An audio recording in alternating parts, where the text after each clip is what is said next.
오늘 함께 볼 말씀은 여호수아 8장 1절에서 17절입니다. 한 절씩 교독하겠습니다.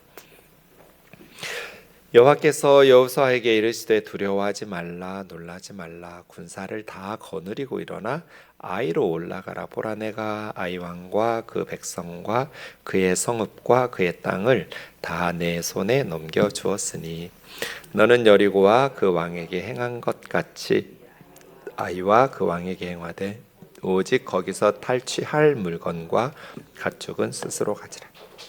너는 아이성 뒤에 복병을 둘지니라 하시니, 이에 여호수아가 일어나서 군사와 함께 아이로 올라가려 하여 용사 3만 명을 뽑아 밤에 보내며 그들에게 명령하여 이르되 너희는 성읍 뒤로 가서 성읍을 향하여 매복하되 그 성읍에서 너무 멀리 하지 말고 다 스스로 준비하라. 나와 나를 따르는 모든 백성은 다 성읍으로 가까이 가리니 그들이 처음과 같이 우리에게로 쳐 올라올 것이라. 그리할 때 우리가 그들 앞에서 도망하면 그들이 나와서 우리를 추격하며 이르기를 그들이 처음과 같이 우리 앞에서 도망한다 하고 우리의 유인을 받아 그 성읍에서 멀리 떠날 것이라. 우리가 그들 앞에서 도망하거든 너희는 매복한 곳에서 일어나 그 성읍을 점령하라. 너희 하나님 여호와께서 그 성읍을 너희 손에 주시리라. 너희가 그 성읍을 취하거든 그것을 불살라 여호와의 말씀대로 행하라. 보라, 내가 너희에게 명령하였느니라 하고 그들을 보내매 그들이 매복할 곳으로 가서 아이 서쪽 베델과 아이 사이에 매복하였고 여호수아는 그 밤에 백성 가운데에서 잤더라. 여호수아가 아침에 일찍 일어나 백성을 점호하고 이스라엘 장로들과 더불어 백성 앞서 아이로 올라가매 그와 함께한 군사가 다 올라가서 그 성읍 앞에 가까이 이르러 아이 북쪽에 진치니 그와 아이 사이에는 한 골짜기가 있더라. 그가 약 5천 명을 택하여 성읍 서쪽 베델과 아이 사이에 매복시키니 이와 같이 성읍 북쪽에는 온 군대가 있고 성읍 서쪽에는 복병이 있었더라. 여호수아가 그 밤에 골짜기 가운데로 들어가니 아이 왕이 이를 보고 그 성읍 백성과 함께 일찍 일어나 급히 나가 아라바 앞에 이르러 정한 때 이스라엘과 싸우려 하나 성읍 뒤에 복병이 있는 줄은 알지 못하였더라. 여호수아와 온 이스라엘이 그들 앞에서 거짓으로 패한 척하여 광야길로 도망하매 그 성읍에 있는 모든 백성이 그들을 추격하려고 모여 여호수아를 추격하며 유인함을 받아 아이 성읍을 멀리 떠나니 같이요 아이와 베델에 이스라엘을 따라가지 아니한 자가 하나도 없으며 성문을 열어놓고 이스라엘을 추격하였더라. 아멘. 여호수아는 네 부분으로 이루어졌고 3 더하기 1의 구조를 기억하시도록 제가 계속 반복하고 있습니다. 기억하지 않으면 내 거가 아니라고 생각하시면 돼요. 그때는 알겠는데 지나놓고 잊어버리면 그건 내 거가 아니잖아요. 다음에도 써먹으려면 암기하고 있어야 돼요. 암기하려면 반복해야 돼요. 왜 목사님은 맨날 똑같은 말을 또 하지 이렇게 생각하지 마시고 그때마다 한 번 더 기억하면서 암기될 때까지. 그래서 한참 지난 후에도 여호수아 하면 3 더하기 1이 기억나야 돼요. 요단강을 건너라, 가나안 땅을 취하라, 정복한 땅을 분배하라, 나누라 이죠. 그리고 여호와 하나님만 섬겨라, 이렇게 3 더하기 1로 기억해 놓으시면 여러분이 여호수아서를 파악할 때 쉽게 이렇게 바르게 해석할 수 있습니다. 여리고성을 멋지게 정복했습니다. 두 번째는 아이성입니다.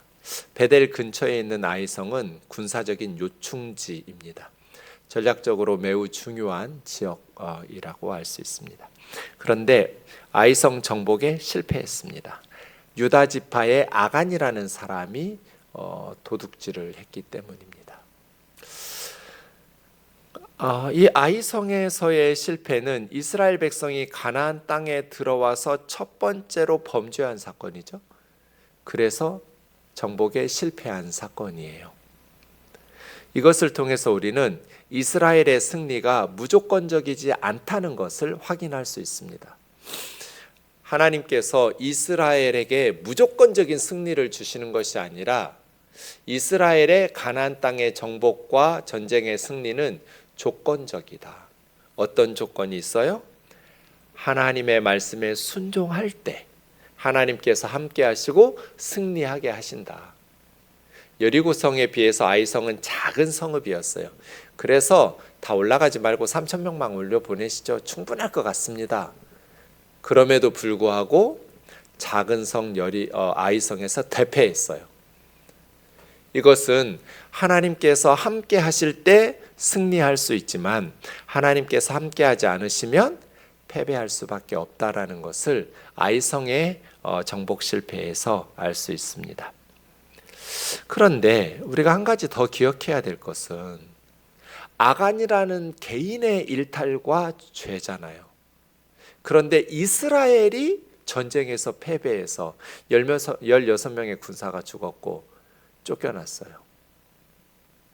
이것을 통해서 우리는 하나님의 백성들은, 교회는, 하나님의 나라는 개인의 문제가 공동체와 유기적으로 연결되어 있다는 것을 기억하셔야 돼요. 아간이 잘못했어요. 공동체와 의논한 것도 아니에요. 자기 혼자 세 가지 훔쳤는데요. 맨 처음 나오는 것이 신할산 외투 한 벌이에요. 새벽 기도회 때도 말씀드렸지만 사람이 눈에 보이니까 탐욕이 생기는 거예요. 에덴 동산에서 선악과 따먹을 때 선악과를 보니 탐스러웠고 취하였다. 이런 세 가지의 동사가 나오는데 아간도 똑같아요. 외국산 신할산 바벨론산이에요. 그러니까 외제 명품 옷이에요. 그 명품 옷을 겉옷을 보고 탐이 났고 숨긴 거예요. 하나님의 말씀에 불순종하면서. 그래서 에덴 동산에서 선악과 따먹을 때하고 똑같은 단어, 똑같은 배열이라고 제가 새벽에 말씀드린 기억이 있습니다. 사람은 눈에 그냥 탐스러운 것을 보면 하나님의 말씀을 무시하고, 그래서 브레이크가 굉장히 중요하거든요. 자동차가 잘 달리기만 하면 위험하죠. 잘 달리기도 해야 하지만 멈춰야 할 때는 브레이크가 잘 들어야 되는데 브레이크가 없는, 브레이크가 망가진 자동차는 위험하잖아요. 그래서 하나님의 말씀으로 하나님에 대한 경외, 하나님에 대한 두려움, 이 말씀으로 브레이크를 밟고 사이드 브레이크까지 쳤어야 되는데 아간이 그냥 무시하고 빨간 신호등인데 직진한 거예요. 그래서요, 아간뿐 아니라 자기의 모든 가족이 아골골짜기에서 돌무더기에 몰살당하고 이스라엘 백성이 대패하고, 그래서 서로 돌아보아 사랑과 선행을 격려하고, 우리가 기도하면서 서로 믿음을 세워줘야 돼요. 우리의 믿음으로 인해서 다른 형제 자매들을 격려하고 위로하고 세워주고, 또 다른 자매 형제들의 믿음으로 인해서 우리가 위로받고 격려받고 우리의 믿음을 세워주고, 개인과 공동체는 유기체적인 관계예요. 각각이 아니에요. 성경 보세요. 물론 하나님과 우리 사이는 1대1의 관계죠. 아무리 엄마가 믿음이 좋아도 믿음 없는 아들을 천국에 데리고 들어갈 수 없어요. 1대1이에요. 그런데 하나님과 하나님의 백성 사이의 1대1의 관계라고 해서 그냥 개인주의적인 신앙이면 안 돼요. 공동체적이어야 돼요. 왜냐하면 그 하나님과 1대1의 관계를 맺는 개인은 이스라엘이라는 공동체 속에 포함된 일인이거든요. 개인이거든요. 공동체와 분리된 개인이 아니라 하나님의 나라, 교회 공동체라는 이스라엘이라는 하나님의 백성 공동체 안에 있는 개인이거든요. 그래서 우리는 서로의 믿음을 세워주어야 하고, 어떤 자매 형제들이 죄악 가운데 빠졌을 때 간섭하지 말고 그냥 나나 신앙생활 바르게 하자가 아니라 하나님 앞에서 기도하면서 신중하게 교회 리더들과 함께 그 죄악을 회개하고 돌이킬 수 있도록 권면하고, 그렇게 하나님 앞에서 바른 믿음을 서로 세울 수 있도록 권면하면서 공동체를 세워야 돼요. 그럼 뭐 목사가 잘못한 것은 하나님만 보라고 성도들은 뭐라고 하면 안 되고, 그것처럼 잘못된 말이 없어요, 성경적으로. 목사의 개인의 잘못과 비리와 그러한 죄악은 공동체와 유기적인 관계와 또 깊은 영향을 미쳐요. 그래서 우리는 남의 죄에 간섭하지 말고 자기나 똑바로 신앙생활 해라, 이건 바른 말씀이 아니에요. 소는 잃어도 외양간은 고쳐야 한다는 말을 제가 자주 하죠. 소 잃고 외양간을 고치지 않으면 다시는 그 사람 소 못 키운다고. 아이성에서 패배했어도 무엇이 잘못됐는지 하나님 앞에서 점검하고 다시 회개하면서 외양간을 고쳐야 그 다음에 소를 키울 수 있잖아요. 인생 한 번 살고 끝날 거예요? 아니잖아요. 실패했으면 왜 실패했는지 하나님의 말씀의 거울에 비추어 보아서 죄를 회개하고 잘못된 것을 고치면서 그 다음 하나님의 긍휼을 힘입어서 다시 소를 키워야죠.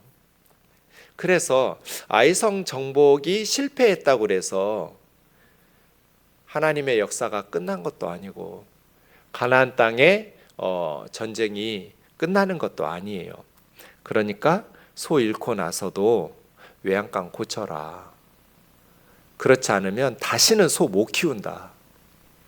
하나님은 항상 우리에게 회개를 통해서 새롭게 해주시고 또 새롭게 하나님의 일들을 감당할 수 있게 하시죠.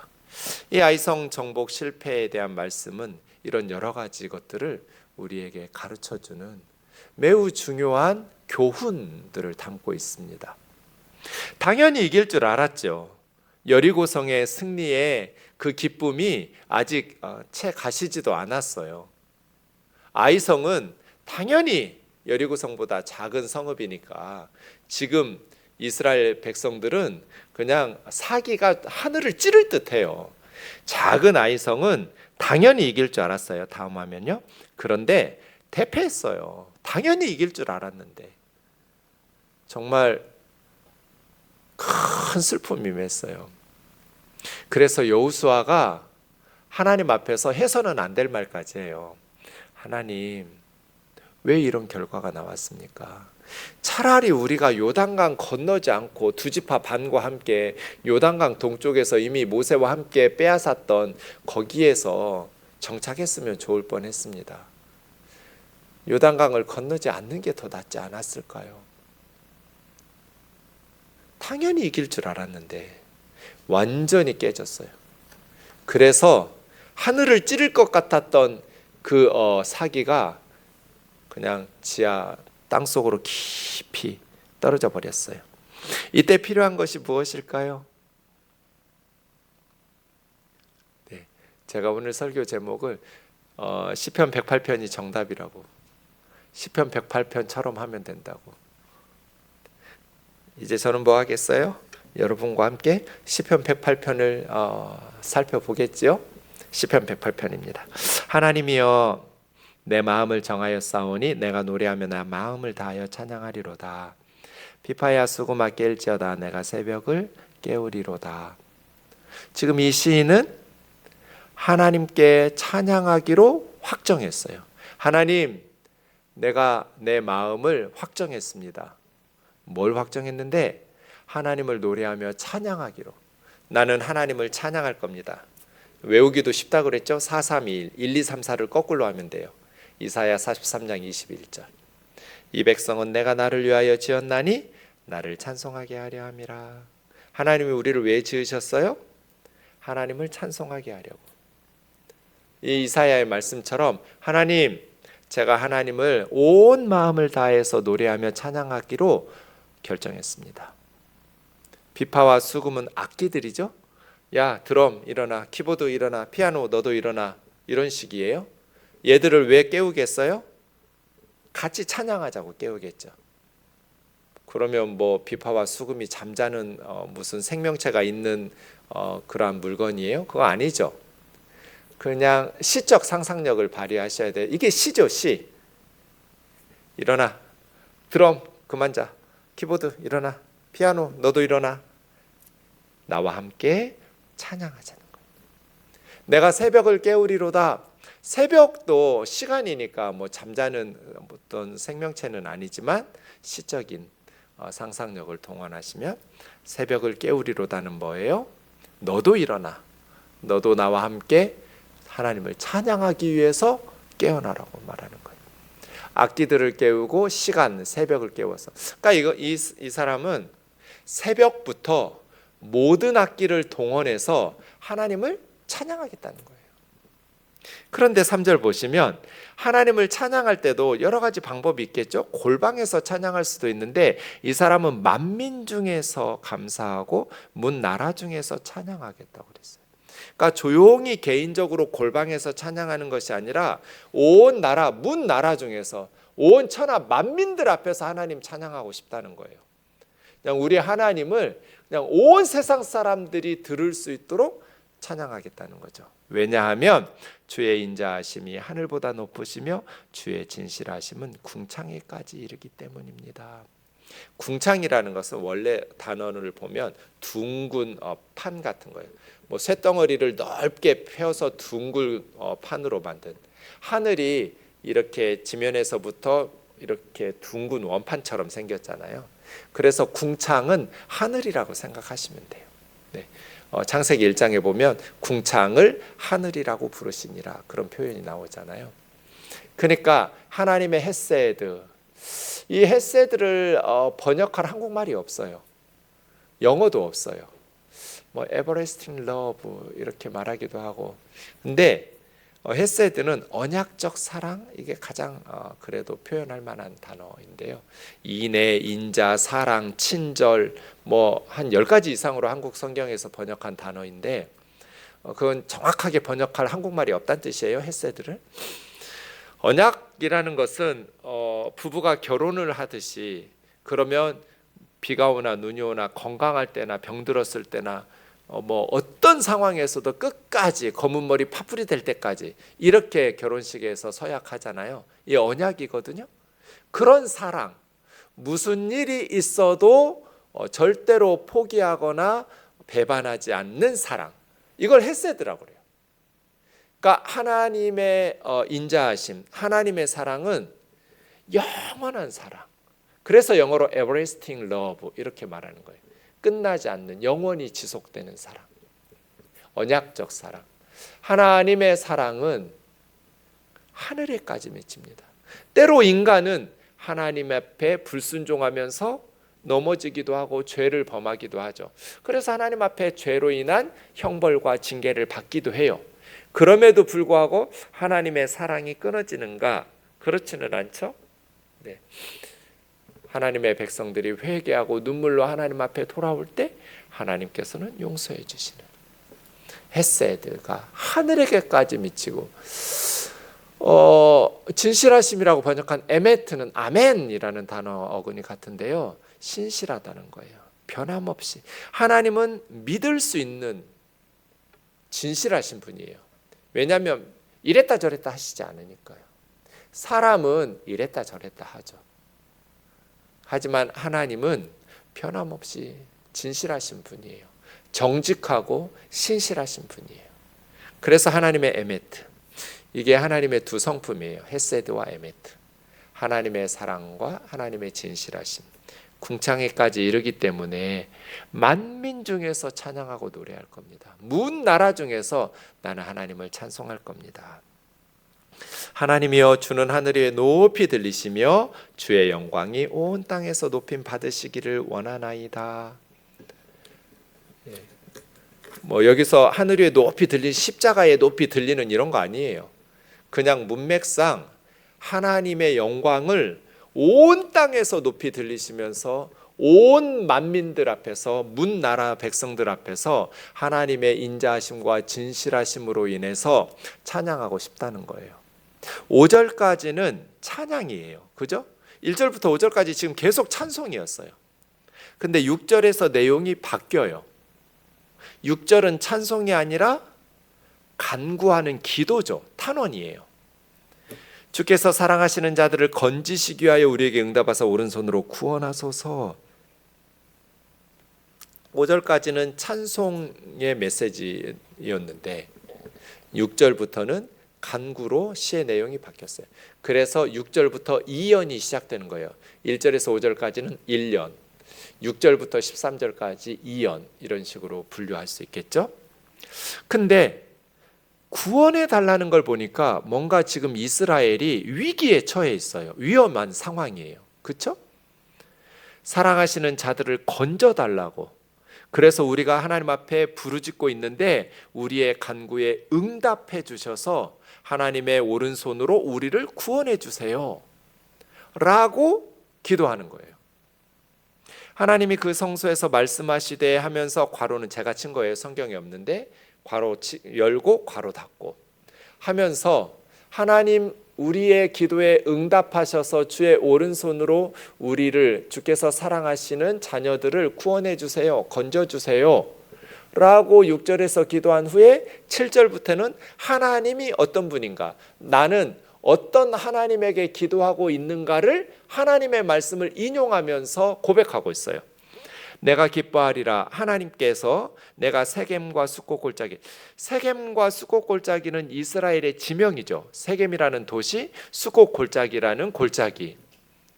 근데 하나님께서 나누시고 측량하겠다는 것은 이거는 집 주인이 나누기도 하고 측량하기도 하고 허물기도 하고 건설하기도 하고 하는 거잖아요.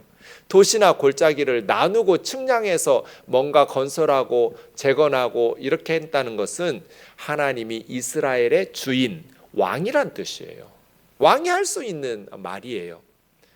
8절에도 보시면 길르앗은 내 것이요 므낫세도 내 것이며 에브라임은 내 머리에 두고요 유다는 나의 규이며. 길르앗은 요단 동쪽 중앙 지역을 길르앗 땅이라고 그래요. 그러니까 길르앗도 지역이에요, 지명이에요. 므낫세와 에브라임과 유다는 이스라엘 12지파 중에서 3개의 지파 이름이에요. 그죠? 그러니까 길르앗은 세겜과 수꽃 골짜기까지 같은 것이고요. 므낫세와 에브라임과 유다는 이스라엘의 지파들 이름이에요. 그런데 내용을 보면 길르앗도 내 것이고 므낫세도 내 것이고, 그러니까 하나님이 이스라엘의 주인이시고 하나님은 이스라엘의 왕이십니다 라고 고백하는 거죠. 에브라임은 내 머리에 두고요. 외국 군대가 쳐들어오면 에브라임 지파가 세겜이 어깨라는 뜻이거든요. 딱 막아서요. 에브라임 지파가 가장 선두에 서서 전쟁해요. 그래서 머리에 투구처럼 용사처럼 에브라임 지파가 나서거든요. 유다는 나의 규이며, 규가 뭐예요? 규? 왕들이 들고 다니는 짧은 지팡이를 규라고 해요. 옛날 성경은 홀이라고 그랬죠. 홀이나 규는 왕권을 상징해요. 유다 지파에서 다윗 왕이 나오고 다윗의 후손이 왕이잖아요, 이스라엘에. 그러니까 유다 지파를 나의 규라고 하신 것은 나의 왕권을 유다 지파에게, 다윗의 후손에게. 그러니까 이 모든 말씀들이 다 이스라엘의 왕이신 하나님. 그 다음 9절에 모압과 에돔과 블레셋은 이스라엘 주변에 있는 나라들의 이름이죠. 모압, 에돔, 블레셋 다 이스라엘과 전쟁하고 이렇게 하는 주변의 나라들이에요.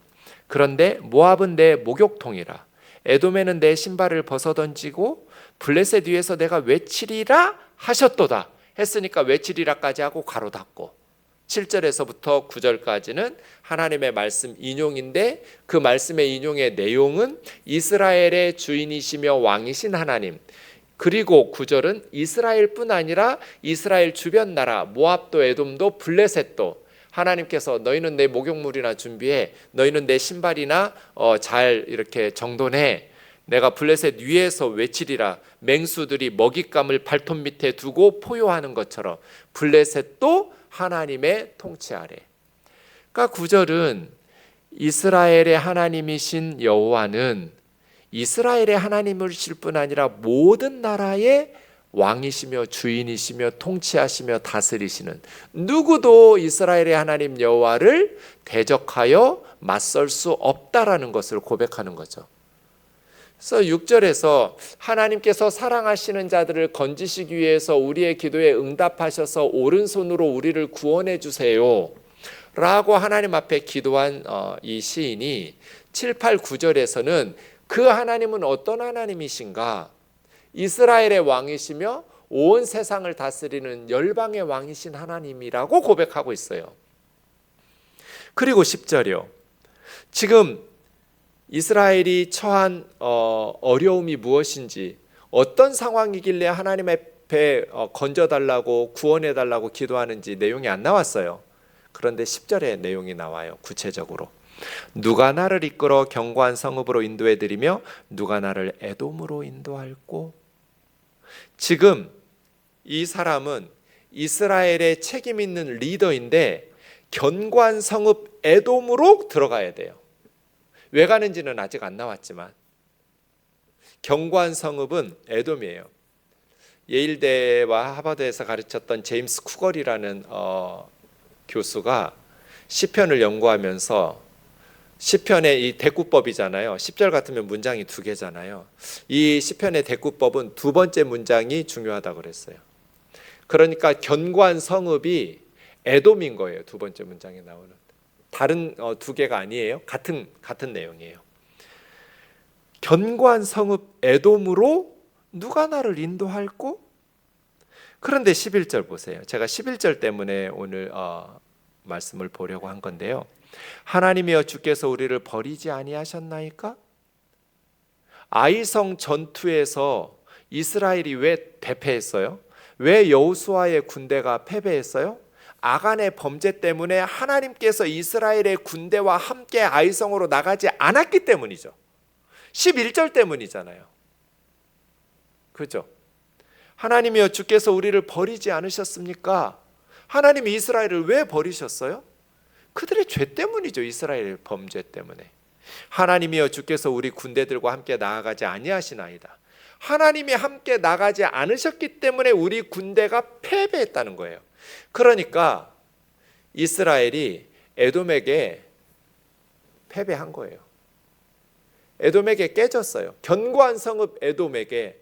그러니까 이 시인이 이스라엘 백성들과 함께 에돔에 소풍 가거나 놀러 가는 것이 아니라 전쟁하러 가는 거예요. 군대와 함께 나가는 거니까요. 견고한 성읍 에돔에 인도해 드리며, 고대의 전쟁은 성문을 열고 성벽을 넘어서 정복하면 공격팀이 이기고, 그걸 성문이 굳게 닫히고 또 성벽을 넘지 못하도록 막아내면 수비하는 팀이 승리하는 전쟁이잖아요. 에돔으로 인도해 드린다는 것은, 에돔을 쳐들어 들어간다라는 것은 이스라엘이 승리한다는 거거든요. 근데 누가 나를 이끌어 에돔으로 인도해 드리냔 말이에요. 누가 나를 견고한 성읍으로 인도하며 누가 나를 에돔으로 인도할꼬? 왜요? 하나님께서 이스라엘의 군대와 함께 나가지 않아서 하나님께서 우리를 버리셨기 때문에 우리는 패배했단 말이에요. 그러면 어떻게 해야 돼요? 이제 여호수아는 아이성에서 패배했어요. 하나님께서 그 군대, 여호수아의 군대와 함께 가지 않았기 때문에 대패했죠. 그럼 이제 하나님은 아간의 죄 때문에 우리와 함께 하지 않으셔. 이제 우리가 무기 모아서 열심히 전략과 전술을 잘 짜가지고 다시 공격하자. 하나님은 우리를 버리셨으니까. 이렇게 해요? 그건 정답이 아니에요. 그럼에도 불구하고 12절, 우리를 도와 대적을 치게 하소서. 사람의 구원은 헛됨이니이다. 하나님이 이스라엘의 범죄함 때문에 버리시고 그래서 실패하고 그랬다고 그래서 하나님의 백성들이 이제 하나님의 도우심은 기대할 수 없으니까 자기들의 지혜와 힘과 경험으로 싸워요? 아니요, 그건 정답이 아니에요. 그럼에도 불구하고, 그래서 하나님의 헤세드는 하늘에 미치는 거예요. 하나님의 인자하심이 하늘에 미치고 하나님의 진실하심은 궁창에 이르나이다. 이 사람이 지금 찬송하겠다라는 것은 1절에서 5절까지 찬송이고 6절에서 13절까지 간구였잖아요. 서로 어긋나서 자유주의 신학자들은 따로 존재하던 2개의 시가 후대에 하나로 뭉쳤다 이렇게 말하거든요. 말도 안 되는, 시에 대해서 너무나 무식한 소리예요. 시편을 모르는 소리예요. 원래 이 시편은 하나였어요. 전혀 이질적인 두 개의 내용 같지만 서로 긴밀하게 연결되어 있다고요. 이 사람이 그래서 골방에서 조용히 기도하는 게 아니라 만민 중에서 찬송하고 문 나라 중에서 하나님께 감사하겠다고 말하는 거예요. 왜요? 하나님이 어떤 분인지 아니까. 에돔과의 견고한 성읍 에돔과의 전쟁에서 승리하고 우리 하나님의 위대하심을 만민 중에서 찬양하고 싶은 거거든요. 온 열방 중에서. 기도는 이렇게 하는 거예요. 우리를 도와 대적을 치게 하소서. 사람의 구원은 헛됨이니이다. 우리가 하나님을 의지하고 용감히 행하리니 그는 우리의 대적들을 밟으실 자이심이로다 하고 시가 끝나요. 그러니까 소가 달아났을 때 하늘이 꺼지고 땅이 무너지는 것 같지만 반대로 했네. 하늘이 무너지고 땅이 꺼지는 것 같지만 정신 바짝 차리고 외양간 고치라고요. 시편 108편처럼 11절에서 끝내지 말고 12절과 13절로 하나님 아버지 앞에 나가라고요. 아빠가 퇴근하고 들어오면 딸이 뭐라 그래요? 아빠의 가방을 받아주면서 아빠 어서 오세요. 오늘 또 너무나 고생했죠. 우리 식구들 먹여 살리느라고 열심히 힘들게 일하고 오시느라고 아유 아빠 어깨도 주물러 주면서 아빠 5만 원만 주세요. 주말에 친구들이랑 영화 보러 가기로 했어요. 그때 아빠가 뭐라 그래요? 이 요망한 계집 네가 5만 원 받아내려고 아빠 힘들었다고 뭐 아빠 사랑한다고 그렇게 알랑방구 꼈냐? 이러지 않죠. 아빠니까 그렇게 하는 거죠. 무뚝뚝하게 아빠 5만 원 퇴근하자마자 용건만 갖다니 그건 부녀 관계가 아니에요. 근데 아침에 학교 가려고 하는데 학용품을 사야 되는데 엄마가 현금이 없다고 그래요. 그렇다고 카드를 줄 수도 없고 해서 앞집에 아저씨한테 10,000원만 빌려서 가서 학용품 사가지고 가라. 띵동띵동. 아저씨 저는 아저씨가 우리 아빠였으면 좋겠다는 생각을 늘 하곤 해요. 아저씨는 정말 너무나 잘생기셨고 순하시고 착하시고 10,000원만 빌려주세요. 이렇게 않죠. 앞집 아저씨한테는. 용건만 간단히예요. 아저씨 제가 학용품 사야 되는데 엄마가 카드를 줄 수는 없어가지고요. 나중에 갚는다고 10,000원만 좀 있으면 빌려주세요. 그렇게 하죠. 자, 하나님은 여러분의 아빠예요? 앞집 아저씨예요? 그럼 우리 어떻게 기도해야 돼요? 이게 108편이에요. 6절에서 13절이 진짜 하고 싶은 얘기예요. 근데 하나님이 우리 아빠니까 용건만 간단히 그건 재미없죠. 시편 108편을 하나님께서 들으시고 우리에게 하나님의 말씀으로 주셨다는 것은 너희도 이렇게 기도해라 하고 우리에게 말씀하시는 거잖아요. 너희도 이렇게 기도해 라고 우리에게 하나님이 가르쳐 주신 거거든요. 1절에서 5절을 생략하면 안 돼요. 하나님 우리 아빠니까요. 그거 거짓말 아니잖아요. 견고한 성읍 에돔과의 전쟁에서 승리한 후에 만민 중에서 문 나라 중에서 하나님께 감사하면서 찬양할 거거든요. 야 드럼 일어나, 피아노 너도 일어나, 기타 너도 일어나, 키보드 너도 일어나, 새벽 너도 일어나. 나 하나님 찬양하면서 온 마음을 다하여 노래하기로 내 마음은 확정됐어. 그 진심이거든요. 근데 당장 지금 땅으로 꺼져버린 이스라엘 군대의 사기를 불러일으켜서 견고한 성읍 에돔과 국가의 운명을 걸고 전쟁하러 가야 돼요. 이 시편 108편의 저자는 이스라엘의 책임 있는 리더예요. 근데 지금 에돔과의 전쟁을 앞두고 있어요. 꼭 여호수아가 아이성과의 두 번째 전쟁을 앞두고 있는 것처럼 하나님이 버리셨어요. 군대들과 함께 나가지 않으셨어요. 그래서 대패했어요. 아간 때문에. 그럼 어떻게 할 거냐는 거예요. 그럼 어떻게 할 거야? 하나님의 백성은 절대로 포기하면 안 돼요. 제가 늘 포기는 배추 셀 때만 사용하시라고 그랬잖아요. 절대로 여러분의 인생에, 여러분의 가정에, 여러분의 자녀들에게 여러분의 신앙에 포기라는 단어를 사용하지 마세요. 포기라는 단어는 배추 셀 때만 사용하세요. 왜요? 시편 108편 보세요. 하나님은 신실하시고 하나님은 인자하신 분이기 때문이에요. 그래서 하나님의 백성들은 언제든지 회개하고 하나님 앞에 돌아와서 이렇게 자식들이 하나님 앞에 도와달라고 기도하는데 어떻게 에돔이 이스라엘을 이길 수 있어요? 어떻게 세상에 하나님의 백성을 이길 수 있냐고요? 천하무적이에요. 우리가 하나님을 의지하고 용감히 행하리니 그는 우리의 대적들을 밟으실 자이심이로다. 아멘이죠? 이렇게 싸우는 거예요. 그래서 여호수아서 8장에 여호수아의 상황은 시편 108편이 정답이라는 거예요. 근데 이런 상황도 우리 많이 경험하잖아요. 신앙생활 하다가 보면 정말 믿음으로 막 도전하고 될 것 같았는데 완전히 대피하고 그냥 땅속으로 기어 들어가고 싶은, 포기하고 싶은 그러한 순간들이 많잖아요. 그때 시편 108편을 기억하라는 거예요. 다시 팔 걷어붙이고 용기 내어서 다시 기도하고 다시 하나님 앞에 서서 신앙을 바르게 세워서 가정을 회복시키고 교회와 나라를 회복시켜야죠. 그렇게 외양간을 고쳐야 소를 키우죠. 주님 재림하시는 그날까지 우리는 포기하지 말고 하나님 우리를 도와 대적을 치게 하소서. 사람의 도움은 헛됩니다. 나는 하나님 의지하고 용감하게 행하겠습니다. 하나님은 우리의 대적들을 밟으실 자이시기 때문입니다. 이런 고백이 있기를 원합니다. 그래서 신앙생활에서 가장 중요한 것이 임마누엘입니다. 하나님 우리와 함께. 7장에서 아간의 문제 아골골짜기로 정리했어요. 그럼 이제 오늘 8장 내용은 뭐겠어요? 그냥 읽으면 돼요. 그 다음 끝이에요. 읽고 마칠게요.